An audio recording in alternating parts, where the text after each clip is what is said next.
at the same time. Like this crazy girl over here. She's something. She's something. People will tune in. Because everywhere I've taken her, Yeah. like, you're the infamous Breaker people. Everywhere. That's what I said when she walked in. Yes. You the infamous Breaker people. You're the second person I've heard say that today. She's infamous. Yeah. Trust me. I followed on Facebook for a while. Yeah, and I did too. And when I first saw her, I was like, hey, hi. She's like, hey, Omari. I was like, hi, I'm Omari, Breaker? I didn't even know that was her. She be having all types of she be like black girl magic transforming stuff. Telling you, she's sleuth. Sleuth, for real. The CIA would appreciate your efforts. FBI. But I'm glad you got a chance to finally come on, though. I am too. Are we rolling? Oh yeah, it's always rolling. Oh my God. It's always okay. rolling.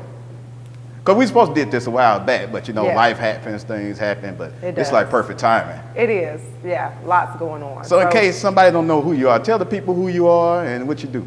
Okay, well, am I looking at the camera or am I looking at you? You, all right. It's me.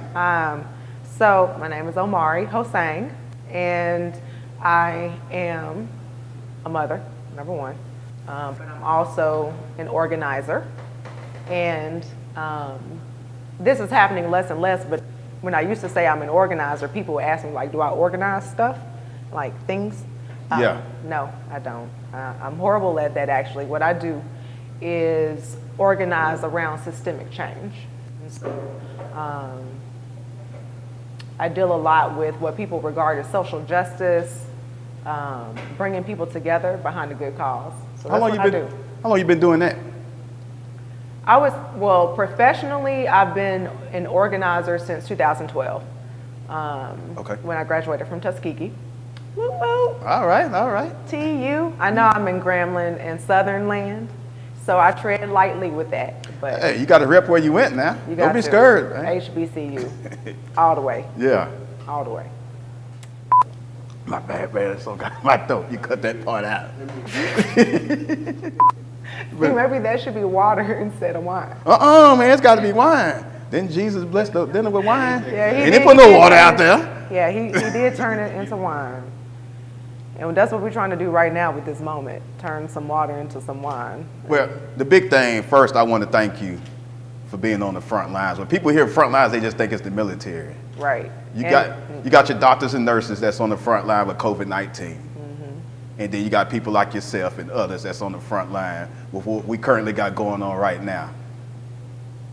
Yeah. It's weird when you say front line because I prefer the, I do appreciate the opportunity to use my voice Right. when necessary, but I prefer to do that work that's actually going to change the system. And that's the stuff that most people don't see. So I guess it's front line, but really it's the flanks to make sure that people who are putting their necks out there, especially right now, is supported by a process and actual progress and a movement that's actually going to build up our communities, make better schools, stop the killing, stop injustice, stop police brutality. And a lot of that work is not really necessarily in the front, it's in the back. But everybody has a role to play.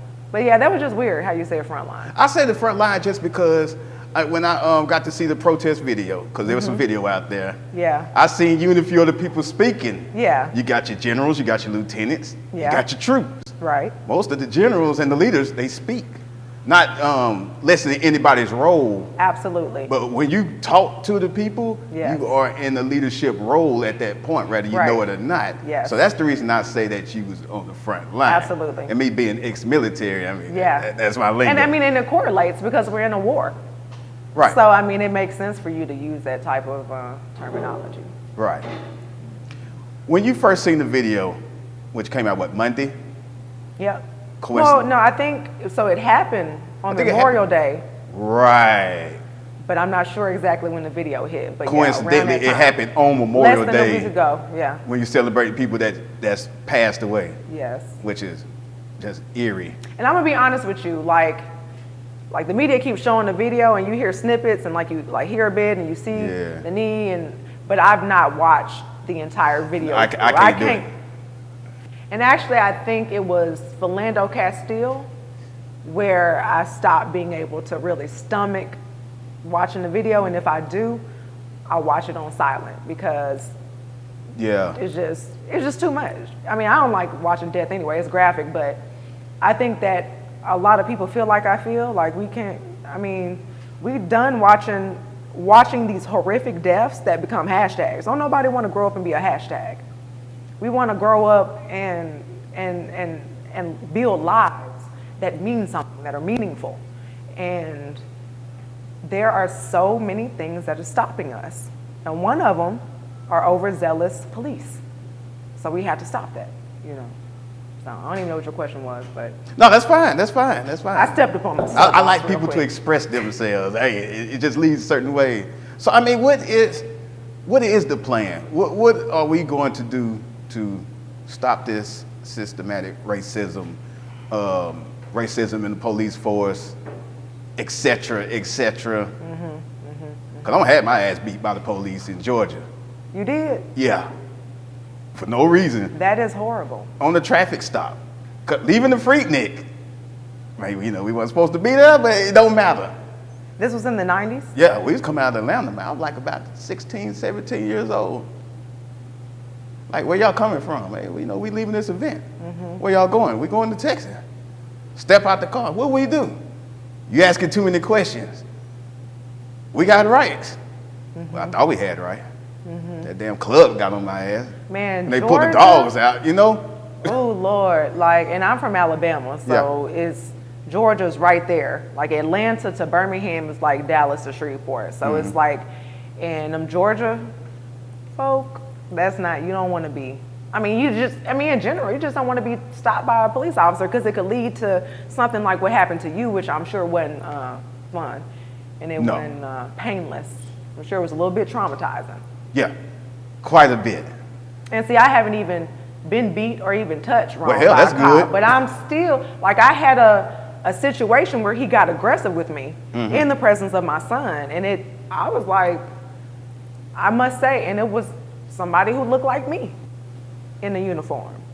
I was a little intimidated, to say the least. So I can't even imagine you having to go through that. And I heard another instance today. One of my colleagues that I work with, her son is 20, and they went to Tennessee for a funeral, got pulled over, pulled out, handcuffed, arrested, no explanation.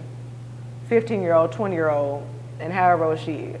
And so why is it that we are able to just be manhandled in society? I mean, it goes all the way from the physical level, we being manhandled by authorities and by the government, to these intangible levels, we being manhandled by the school system when we're not receiving, and it's very clear, it's very visible, the inequities that are there. How do you stop people from manhandling you? How do you get somebody's knee off your neck? So I don't know the plan. Right. That's really up to us. Really, that's up to God. I don't know what people believe, but in my humble opinion, God is moving right now and he has the plan. Right. So I feel like my job and our job is to make sure that this energy that we're feeling, this rage, this justified rage that we're feeling in this moment, is channeled in an effective way. And we have to stand together. And Shreveport showed the nation, I don't care what y'all believe, showed the nation that it can be done, that we can come together and build solidarity, black folk amongst one another and with our allies, and be peaceful and powerful at the same time, and even have a sustained plan. We can do that. And I don't know how you felt about the cop and the picture and the hug and stuff. I think there are two sides to that coin, and I don't disagree with either one of them. Okay. But I think that at the end of the day, that cop had a choice. He, whatever transpired in the moments before the hug, It could have been the opposite. It could have been not a hug, right? But I think because of the power of our demonstration and us coming together and the power of our message, he didn't have no choice but to bow down, so to speak. Okay. You know, and remain calm himself as an authority figure. As far as PR-wise, it looked good. Outside of that, I don't know the sincerity of it, and I'm not finna just sit here and question it. You know? Exactly. I can, but we need we need positive energy right now. Listen. Okay, let me ask you this. Okay. So, if somebody who you know is stronger than you says, and you know you risk being beat the heck up or whatever, and they ask you to do something, or it's implied, don't you think that you would comply? Like, wouldn't you be afraid of the consequences of not complying to the person that's stronger than you? Oh, I've had that in Dallas. I got put on the black top in July. Like, y'all get that? I'm like, man, this shit gonna burn us. Yeah, police officer, get on the ground. You either get down on that black top or die. I could recover from these burns or whatever we about to get. Exactly. So listen. You know, yeah. To me, that situation that you just described was almost flipped on its head yesterday and caught in that picture. Because it's like, you better comply to the piece that we're complying to, or else it's gonna look real bad for you. So yeah, it was a good PR moment, yeah, you know, but really, who really gets the win? Because now we can continue organizing, and nobody can say, oh, they out there doing A, B, X, Y, Z. We're out there actually organizing something powerful and strategic that remained peaceful and nonviolent, and to me, effective because of that. Right. Now you're involved in the group, and it sounds like y'all got some more protests that are coming. So tell us about that. So, and I just looked at my calendar. It looks like there's another one Thursday. I'm gonna look more into that one, but there is a protest coming up, protest march coming up next Saturday at noon. Okay. At Government Plaza. And so you probably know Cake. Yeah, I do. So she's a part of the organizing of that event. And there's another girl, and I'm gonna quote her. I'm gonna quote this girl. So this is a quote, y'all, don't get mad. She said, a lot of people were asking who was the white girl that was organizing that protest. Well, I'm the white girl that's organizing that protest. So it's a white chick. Bricka, you remember her name? But, you know, it's our white brothers and sisters are coming to our aid, so to speak, and doing things I really haven't seen them do here in Shreveport in the past. So, I mean, I'm excited about that. So if they're genuine. Right. So what about the opposition that you're facing? Is there a lot of opposition coming from, I'm not worried about the white community, 'cause I know there's there. Yeah. What about the black community? Any resistance, any opposition coming that way, which it shouldn't, but I mean, we know how this goes. I wouldn't say that it's opposition. I'd say that it is trepidation. Okay. It's trepidation because, you know, again, the last time you had a mass gathering with that, I guess, intensity, I think a lot of people remember something negative or attach something negative to it. Not to mention that the national scene is playing out very violently. Cities are burning down. Yeah. Stores are getting looted. Yeah.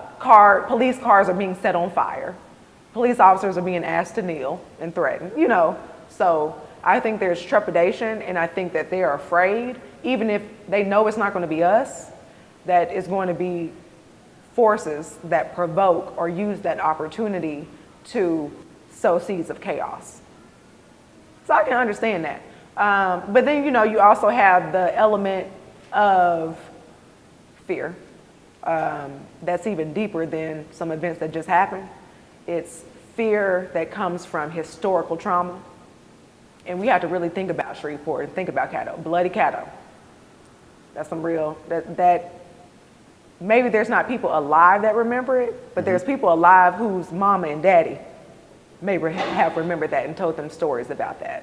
So that legacy plays subconsciously, and we're afraid. There's been a lot. Think about it. Think about today's demonstration. It was at the Shreveport Police Department. It's been a legacy, our toys, of figures in authority intimidating regular folks. Not even talking about speaking up about nothing. We just, as you saying, you was that freaknik. You was just trying to get your freak on. And you.